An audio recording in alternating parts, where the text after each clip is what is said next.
حمد बेहद मर खुदाए पाकेरा आके इमादद मुश्ते खाके राम बु हनीफा बुद इमामे बासफा असराज उम्मताने मुस्तफा। अल्हम्दुलिल्लाह, समस्त तारीफ से महान ताबारक ताआलार जन्य যিনি আমাকে এবং আপনাদেরকে অত্যন্ত ভালোবেসে তার বিশাল আকাশের নিচে প্রশস্ত জমিনের উপরে আল্লাহ সুবহানাহু ওয়া তাআলার নিকট যে জায়গাটুকু সবচাইতে দামি, সবচাইতে বেশি পছন্দনীয়, সেইখানে আসা এবং বসার তৌফিক দান করলেন। এই জন্য আমরা সকলেই খুশি না বেজার, কম না বেশি? তাহলে সকলেই প্রাণ উজাড় করে আকাশ বাতাসকে মুখরিত করে সেই মহান তাবারক তাআলার শুকরিয়া আদায় করছি। আলহামদুলিল্লাহ, আরো জোরে বলে আলহামদুলিল্লাহ। লাখ কোটি দরুদ সেই মহামানবের প্রতি, সেই নেতার প্রতি, সেই নবীর প্রতি, যে নবীজির আদর্শের মধ্যে রয়েছেন ইহকাল এবং পরকালের মুক্তি। সকলেই সেই নবীর প্রতি দিল থেকে শিরিক মুক্ত, বিদআত মুক্ত দরুদ প্রেরণ করি। সকলে বলি সাল্লাল্লাহু আলাইহি ওয়াসাল্লাম। আলহামদুলিল্লাহিল আকরামিল্লাযী খালাকাল ইনসানা ওয়া কাররামা ওয়া আল্লামাহু মিনাল বায়ানি মা লাম ইয়ালাম فسبحان الذي لا يحصى امتنانه باللسان ولا بالقلم ونشهد أن لا إله إلا الله وحده لا شريك له الذي أرسله بالحق بشيرا ونذيرا وداعيا إلى الله بإذنه وسراجا وقمرا منيرا فقد قال الله تعالى في كلامه المجيد وفي الفرقانه الحميد সবাই পড়ুন আউযু বিল্লাহি মিনাশ শাইতানির রাজীম বিসমিল্লাহির রহমানির রহিম والتين والزيتون وطور سينين وهذا البلد الأمين لقد خلقنا الإنسان في أحسن تقويم وقال رسول الله صلى الله عليه وسلم لا يؤمن أحدكم حتى أكون أحب إليه من والده وولده والناس أجمعين وقال الله تعالى إن الله وملائكته يصلون على النبي يا أيها الذين آمنوا صلوا عليه وسلموا تسليما সকলে মুহাব্বতের সঙ্গে দরুদ ইব্রাহিম পড়ে আল্লাহুম্মা সাল্লি আলা মুহাম্মাদিন ওয়া আলা আলি মুহাম্মাদ কামা সাল্লাইতা আলা ইব্রাহিম ওয়া আলা আলি ইব্রাহিম ইন্নাকা হামিদুম মাজিদ اللهم بارك على محمد وعلى آل محمد كما باركت على إبراهيم وعلى آل إبراهيم إنك حميد مجيد حمد بحد मरखुदाए पाकेरा आके ईमा दादे मुश्ते खाके राम बू हनीफा बुद इमामे बासफा असराजे उम्मताने मुस्तफा। अल्हम्दुलिल्लाह, समस्त तारीफ से महान ताबारक ताआलार जन्य যিনি আমাকে এবং আপনাদেরকে অত্যন্ত ভালোবেসে তার বিশাল আকাশের নিচে প্রশস্ত জমিনের উপরে আল্লাহ সুবহানাহু ওয়া তাআলার নিকট যে জায়গাটুকু সবচাইতে দামি, সবচাইতে বেশি পছন্দনীয়, সেখানে আসা এবং বসার তৌফিক দান করলেন। এই জন্য আমরা সকলেই খুশি না বেজার, কম না বেশি? তাহলে সকলেই প্রাণ উজাড় করে আকাশ বাতাসকে মুখরিত করে সেই মহান তাবারক তাআলার শুকরিয়া আদায় করছি। আলহামদুলিল্লাহ। আরো জোরে বলে আলহামদুলিল্লাহ। লাখ কোটি দরুদ সেই মহামানবের প্রতি, সেই নেতার প্রতি, সেই নবীর প্রতি, যে নবীজির আদর্শের মধ্যে রয়েছেন এহকাল এবং পরকালের মুক্তি। সকলেই সেই নবীর প্রতি দিল থেকে শিরিক মুক্ত, বিদআত মুক্ত দরুদ প্রেরণ করি। সকলে বলি সাল্লাল্লাহু আলাইহি ওয়াসাল্লাম।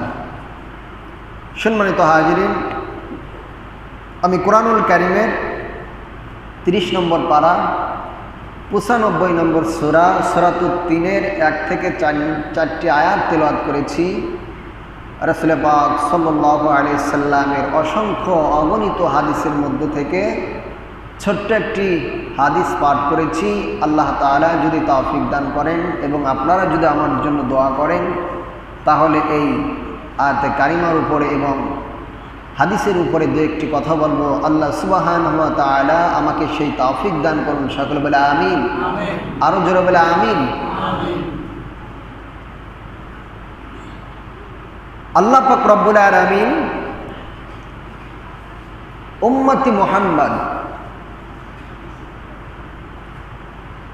সেই উম্মতি মুহাম্মদকে এত শ্রেষ্ঠ করে, এত দামি করে বানাইছেন যে ফেরেশতাদের চাইতেও, জিনদের চাইতেও আল্লাহ পাক এই ইনসানকে, মানুষ জাতিকে এত সুন্দর করে, এত শ্রেষ্ঠ করে বানাইছেন যা অন্য কোনো মাখলুকাতকে আল্লাহ বানাই নাই। সুবহানাল্লাহ বলেন। আল্লাহ এত নিখুঁত করে, এত সুন্দর করে আমাদেরকে বানাইছেন।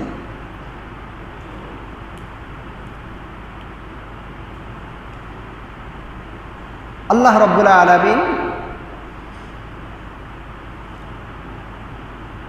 এমনভাবে বানালেন, একটু চিন্তা করে দেখেন, একজনের চেহারার সাথে আর একজনের মিল নাই, একজনের কথার সাথে আর একজনের কথার মিল নাই। শুধু তাই, এই যে আমরা আমাদের নিজের প্রয়োজনের ক্ষেত্রে আমরা অনেক সময় হাতের ফিঙ্গার ব্যবহার করি। এখন বিশেষ করে জমি জমা, তারপরে সাধারণ যদি একটা সিম আমরা যদি ক্রয় করতে যাই, আমাদের হাতের ফিঙ্গার ছাড়া কিন্তু আমরা সেই সিম উঠাইতে পারি না।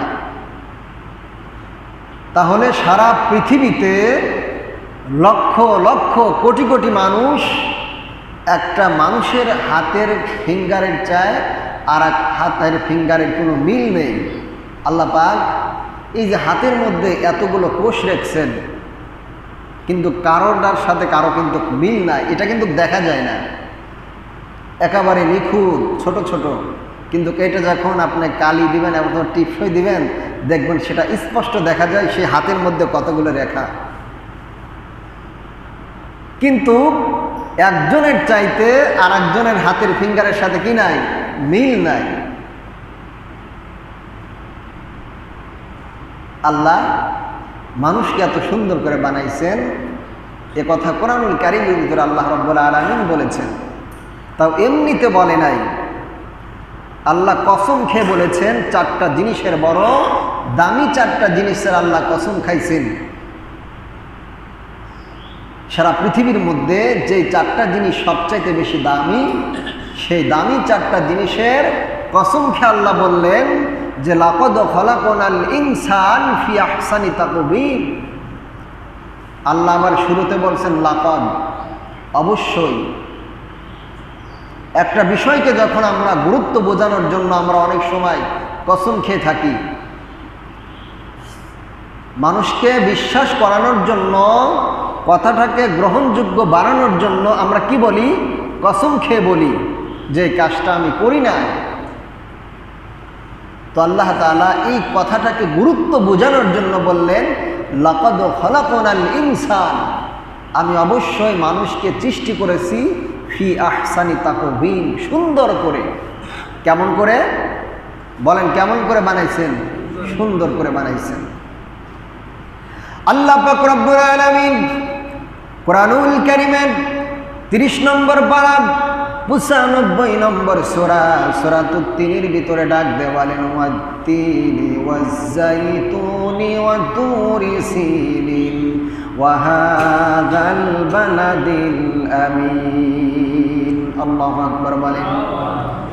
আল্লাহ রাব্বুল আলামিন এই সূরার মধ্যে বড় চারটে দামি জিনিসের কসম খেয়ে বলেন ওয়াত-তিন ওয়াজ-যাইতুন, তিন এবং জাইতুল্লাহর কসম, ওয়া হাযাল বালাদিল আমিন, কাবাগরের কসম এবং নিরাপদ শহরের কসম। তিন হল এটা মক্কা মদিনার আরব দেশের বিখ্যাত একটা ফল, যেই ফলটা অত্যন্ত দামি ফল।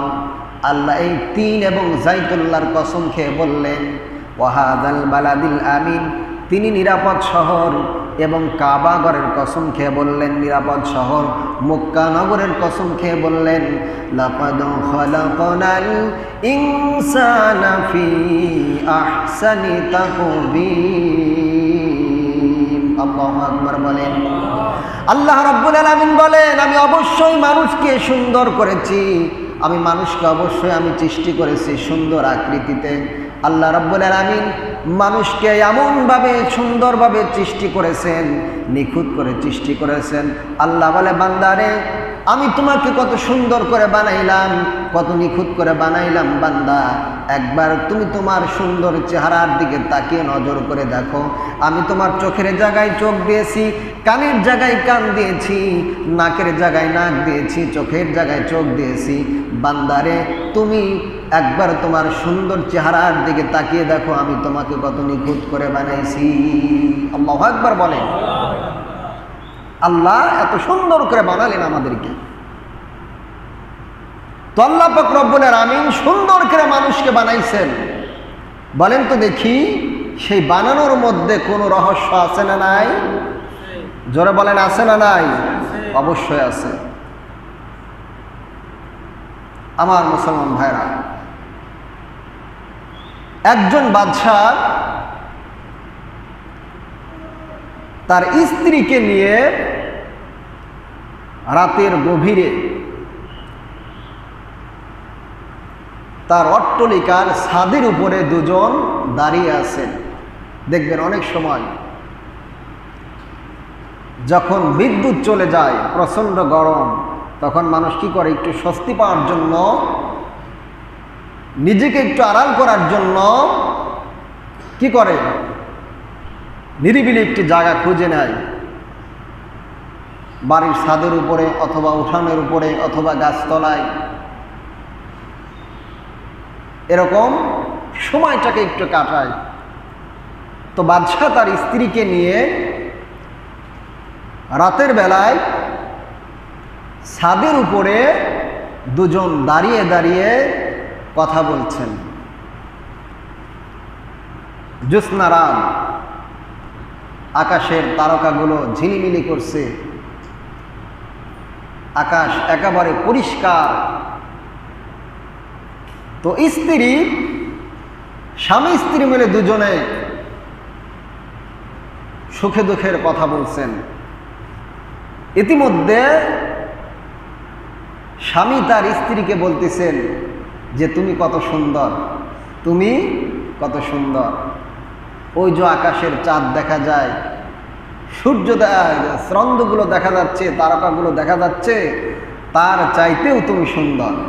কিন্তু ওই বাদশার স্ত্রী ছিলেন একটু কালো, মানে শ্যামলা, উজ্জ্বল শ্যামলা। কিন্তু বাদশাহ কি বলতেছেন, তুমি ওই চাঁদের চাইতেও সুন্দর। দেখবেন নারীদেরকে যদি এই ধরনের কথা বলা হয় যে তুমি কত সুন্দর, তোমার কোনো তুলনা নাই, চাঁদের চাইতেও তুমি সুন্দর, পৃথিবীতে যত মেয়ে আছে একটা মেয়েও তোমার কাছে কি পাবে না, পাত্তা পাবে না, তোমাকে আল্লাহ তাআলা এত সুন্দর করে বানাইছে।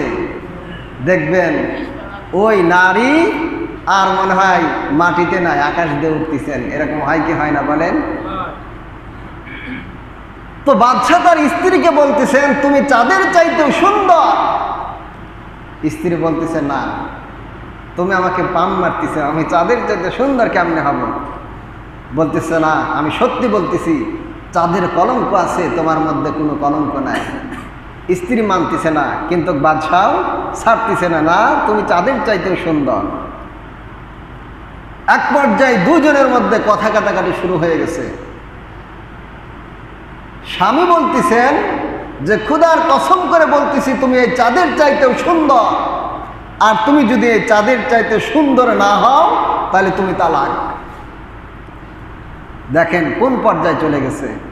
বলতেছেন তুমি যদি এই চাঁদের চাইতেও সুন্দর না হও তাহলে তুমি কি, তালাক। তো স্ত্রী তো অবাক হয়ে গেছে, তা আমি তো চাঁদের চাইতে সুন্দর হব না, তা আমি তো তালাক হয়ে গেছি। বাড়িতে যাওয়ার পরে ঘরের দরজা নক করে দিয়ে আর খুলতেছে না। তো বাদশাহ তো বেকায়দায় পড়ে গেছে, এখন কি করবে? চলে গেছে ফতোয়া নেওয়ার জন্য ইমাম সাহেবের কাছে। তো ইমাম সাহেবকে যখন ঘটনাটা খুলে বলছে, তখন ইমাম সাহেব বলতেছে যে না, আপনার বউ তো তালাক হয়ে গেছে। প্রথমে জিজ্ঞাসা করছে বাদশাকে যে এলাকার মধ্যে যে নারীরা আছে তাদের চাইতে কি তোমার বউ সুন্দর? বলতেছে তেমন না, এলাকার মধ্যে যে আমার আরো অন্য অন্য যে স্ত্রী আছে তাদের চাইতে তো সুন্দর না, আমি তো এটা বলে ফেলছি। তখন বলতেছে যে তাহলে তোমার বউ তো তালাক হয়ে গেছে। বাদশাহ তো চিন্তার মধ্যে পড়ে গেছেন। তো তখন ফতোয়া নেওয়ার জন্য তিনি মাদ্রাসায় চলে গেলেন।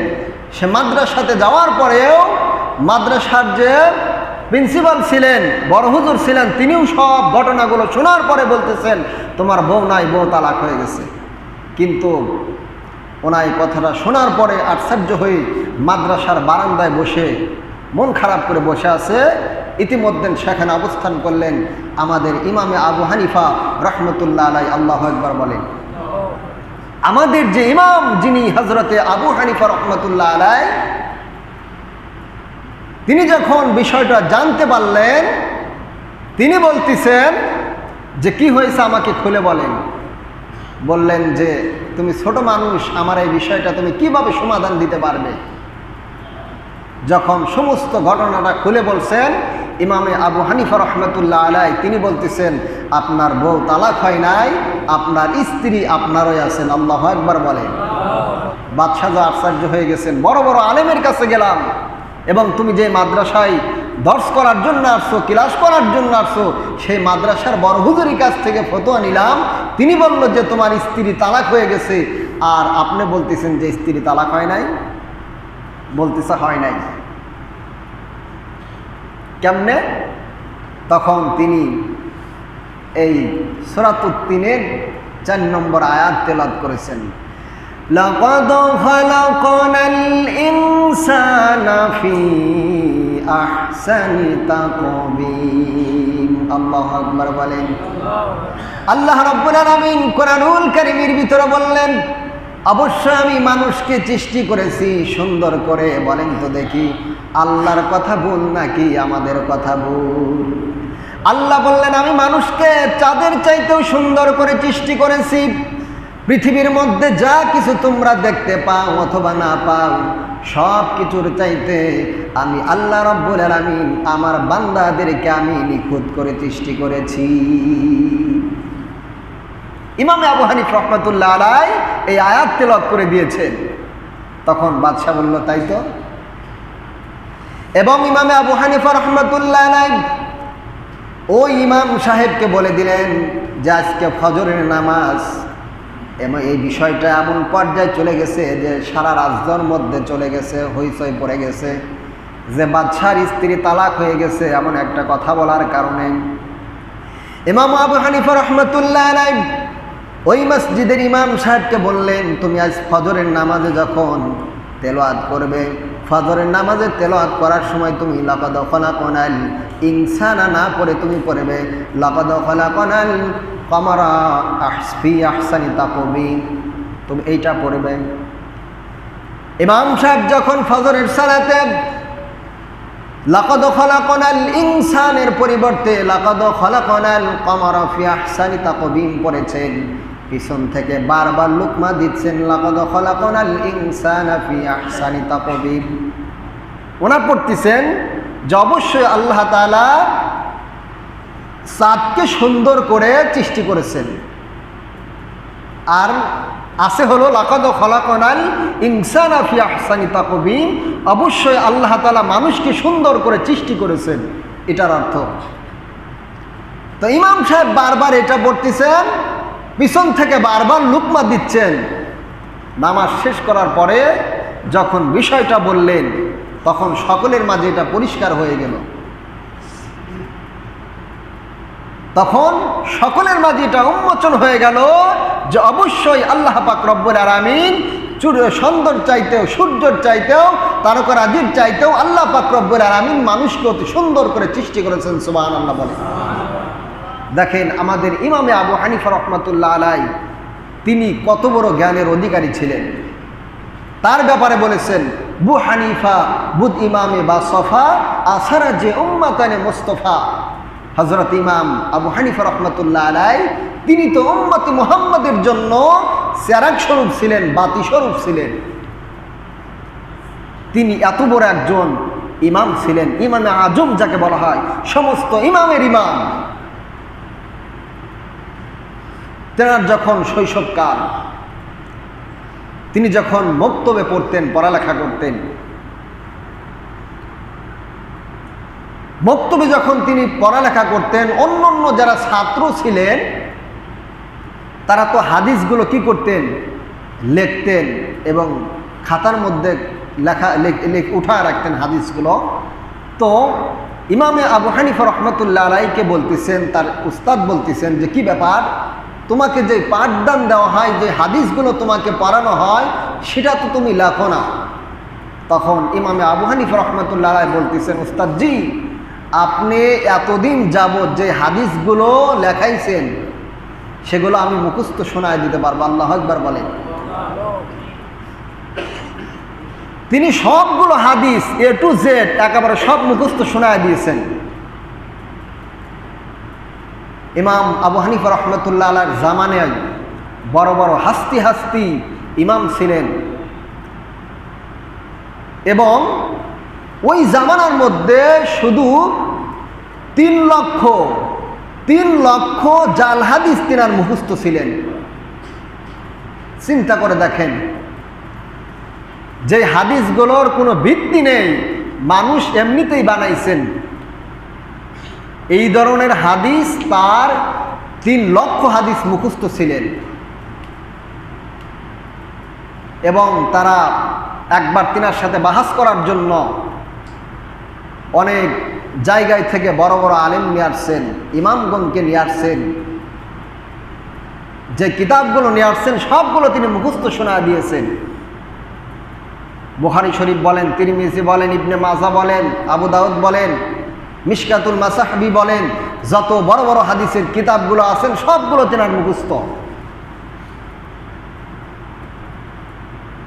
বুখারী শরীফের মধ্যে তাকরার সহ 5900 কয়েকটা হাদিস আছে, আর অথচ তিনার 3 লক্ষ শুধু জাল হাদিস তিনার মুখস্থ ছিল, ভুল হাদিসই মুখস্থ ছিল, অন্য কোনো হাদিসের কথা তো বলাই যায় না। সেই ইমামে আবু হানিফা রাহমাতুল্লাহ আলাইহি এত সুন্দরভাবে একেবারে সমাধান দিয়ে দিয়েছেন এবং তিনার ব্যাপারে বলা হয়েছে আবু হানিফা বুদ ইমামে বা সফা আসারা যে উম্মাতানে মুস্তফা, উম্মতি মুহাম্মাদের জন্য হলো ইমামে আবু হানিফা রহমতুল্লাহ আলাই একটা চেরাগ স্বরূপ, বাতি স্বরূপ। আল্লাহ পাক তিনাকে এত ইলম দান করেছিলেন। এখন যদি এই টলট গ্রামের মধ্যে কেউ যদি একটা বাতি জ্বালায়, একটা মোমবাতি জ্বালায়, সেইখান থেকে যদি এই টলট গ্রামের সবাই একটু একটু করে আলো নেয়, বলেন তো দেখি ওই মোমবাতির আগুনকে ফোরাবে? আলো ফোরাবে? ফোরাবে না। শুধু তাই নয়, টলট গ্রাম নয়, পার্শ্ববর্তী এলাকায় যত এলাকা আছে, যত মানুষ আছে, সবাই যদি সেই আলো থেকে আলো নিয়ে যায়, যেরকমভাবে আলো একটু ফোরাবে না। ইমাম আবু হানিফা রহমতুল্লাহ আলাইকে আল্লাহ তাআলা এত ইলম দান করেছিলেন যে ইমাম আবু হানিফার কাছ থেকে যদি কেউ ইলম অন্বেষণ করে, তার কাছ থেকে কিঞ্চিত পরিমাণও অন্বেষণ করতে পারবে না। আল্লাহ পাক তাকে এত ইলম দান করেছিলেন। একবার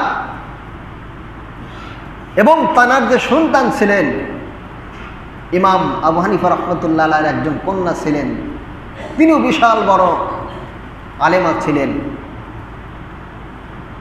ইমামে আজম রহমতুল্লাহ আলাইহি আবু হানিফার নিকটে একজন মেয়ে এসে বলতেছেন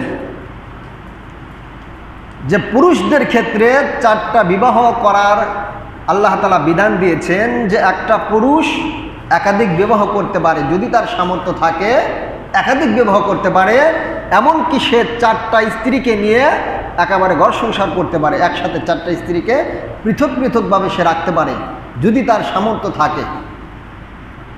একটা পুরুষ 4টা স্ত্রীকে নিয়ে সে থাকতে পারবে, যদি তার সামর্থ্য থাকে, সে 4টা বিবাহ করে একসাথে রাখতে পারে। তো একজন মহিলা এসে বলতেছেন,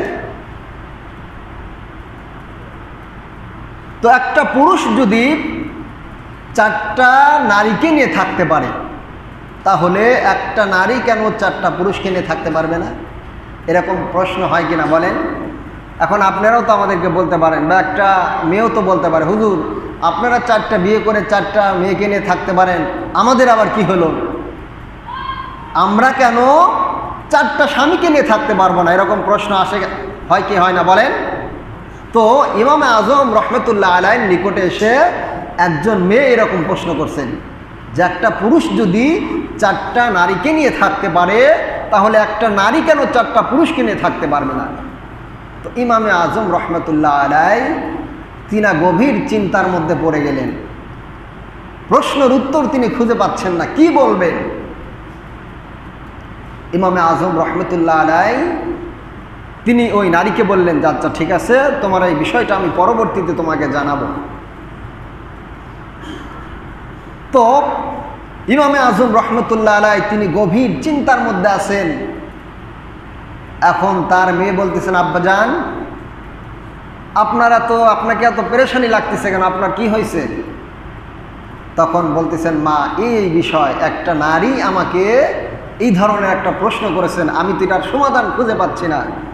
মেয়ে বলতেছেন, আব্বাজান এত সহজ একটা প্রশ্নের উত্তর আপনি খুঁজে পাচ্ছেন না, আপনি দিতে পারতেছেন না? বলতেছেন না। বলতেছেন ঠিক আছে, এই প্রশ্নের উত্তর আমি দিয়ে দেব, আপনি শুধু ওই নারীকে বলবেন যে তুমি 4টা গাভীর দুধ নিয়ে আসবে। কয়টা গাভীর দুধ? 4টা গাভীর দুধ পৃথক পৃথক করে নিয়ে আসার পরে এক জায়গায় মিশাবে সেই 4টা গাভীর দুধ। বাস ইমামে আজম ইমামে আবু হানিফা রহমতুল্লাহ আলাইহি তার মেয়ে যেভাবে বলছেন, ওই নারীকে বলছেন যে ঠিক আছে, তোমার আমি প্রশ্নের জবাব দেব, তার আগে তুমি 4টা গাভীর দুধ একটা পাত্রের মধ্যে মিশে আমার কাছে নিয়ে আসবে। যখন ইমাম আবু হানিফা রহমতুল্লাহ আলাইহিকে তার মেয়ে এই কথা বলেছেন, তখন ইমাম আবু হানিফা রহমতুল্লাহ আলাইহি আর বোঝার বাকি রইল না যে আমার মেয়ে আমাকে কি বোঝাইতে চাইছে বা এটার সমাধান কি। তো এই নারী যখন 4টা গাভীর দুধ এক জায়গায় করে নিয়ে আসছেন, আনার পরে এখন বলতেছেন যে এই যে 4টা গাভীর দুধ, বলেন তো দেখি দুধের রং কেমন? বলেন কেমন? সাদা। তো 4টা গাভীর দুধ যখন একটা পাত্রের মধ্যে মিশাইছেন, ওই নারীকে যখন বলা হলো যে এই 4টা গাভীর দুধ এবার তুমি এই পাত্রের ভিতর থেকে আলাদা করো, পৃথক করো, বলেন তো দেখি কেউ পারবে? 4টা গাভীর দুধ এক জায়গা করার পরে কেউ কি আলাদা করতে পারবে? কারণ 4টা গাভীর দুধই তো একই রকম সাদা। 4টা গাভীর দুধ তো 4টা রকম না যে আলাদা আলাদা করবে, সাদা কালো লাল এরকম তো না। 4টা গাভীর দুধই তো হলো সাদা। তো ওই নারী বলতেছেন এটা কিভাবে সম্ভব? তো ইমাম আবু হানিফা রহমতুল্লাহ আলাই তিনি বললেন যে একটা নারী যখন 4টা স্বামীর কাছে যাবে, ওই স্বামীর সাথে যখন মিলন করবে, মেলামেশা করবে, ওই মেয়ে যখন মা হতে যাবে, তখন কোন স্বামীর সন্তান সে কিন্তু বলতে পারবে না। বলতে পারবে?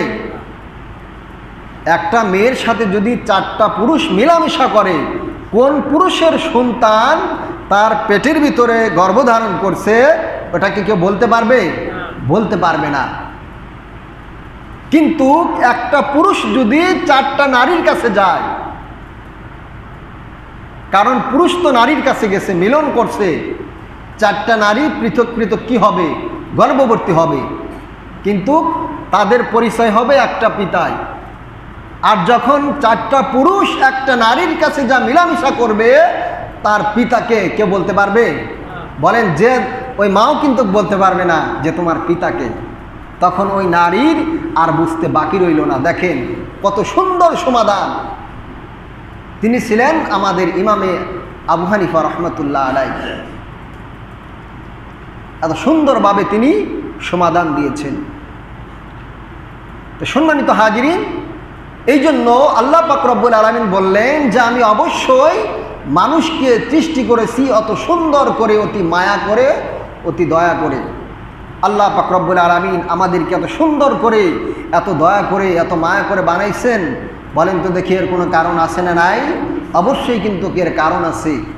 এই জন্য আল্লাহ পাক রব্বুল আলামিন আমাদেরকে পৃথিবীতে যে উদ্দেশ্যে প্রেরণ করেছেন, আল্লাহ তাআলার ইবাদত বন্দেগী করার জন্য, আসুন আজ আমরা দুনিয়ার সব কিছু ভুলে গিয়ে, দুনিয়ার মোহাব্বতকে ছেড়ে দিয়ে আল্লাহ পাক রব্বুল আলামিনের দিকে ফিরে এসে জীবনে যে অন্যায় করেছি, পাপ করেছি, সব কিছুকে ভুলে গিয়ে আল্লাহর কাছে ফিরে এসে আল্লাহর কাছে যদি তওবা করতে পারি, আল্লাহ রব্বুল আলামিন আমাদের জিন্দেগির সমস্ত গুনাহগুলোকে মাফ করে দিবেন, পূর্বের সমস্ত গুনাহগুলোকে নেকি দ্বারা বদলা দিবেন। আল্লাহ পাক রব্বুল আলামিন আমাদেরকে বাকি জীবনগুলো আমল করে জিন্দেগি কামানোর তৌফিক দান করেন। সকল